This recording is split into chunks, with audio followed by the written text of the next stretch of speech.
ఇప్పుడు ఆ ఫరో శకుకండ్రుని తీసుకొచ్చినప్పటికీ ఏంటయ్యా మా ఇంట్లో ఈ జబ్బులేంటి బలహీనతలేంటి అసలు ఏంటి గొడవ ఏంటి అని అంటే ఇప్పుడు ఏమన్నాడంటే ఈయన ఈశానమూలలో ఏముంది అన్నాడంతే. ఈశానమూలలో ఎవరుంది? సారా ఉంది. ఆ గదిలో బరువు ఎక్కువైపోయింది అన్నాడంతే. పండుగ అర్థం కాలేదు. ఈశానమూలలో ఏముందయ్యా? బాగా బరువు ఎక్కిన సారా ఉంది. ఎవరున్నారో గదిలో? సారా అని ఆడెవడో హెబ్రియుడు అంట. హెబ్రియుడు మరి చెల్లంట.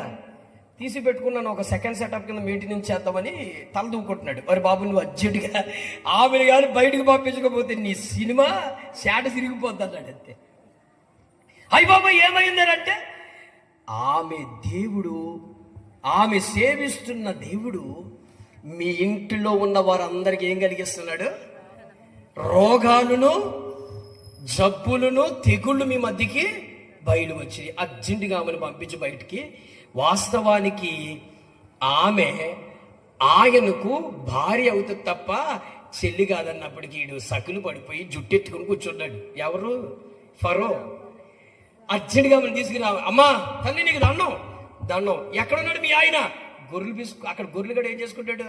ఆయన కర్ర ఇచ్చుకుని లల్లని తిరుగుతున్నాడు. ఆయన ధీమా ఏంటంటే నేను సేవిస్తున్న దేవుడు దమ్మున్నవాడు. ఎందులో తెలుసా? మా కాన్ఫిడెన్స్ బాగుంది. ఒకవేళ అబ్రహాముకున్న ఆ గొప్ప మనసు ఏంటో తెలుసా? నా భార్య చెరిపోయినా నేను ఏలుకుంటాను. నా భార్య మీద ఉన్న నాకు మనసు అంత గొప్పది.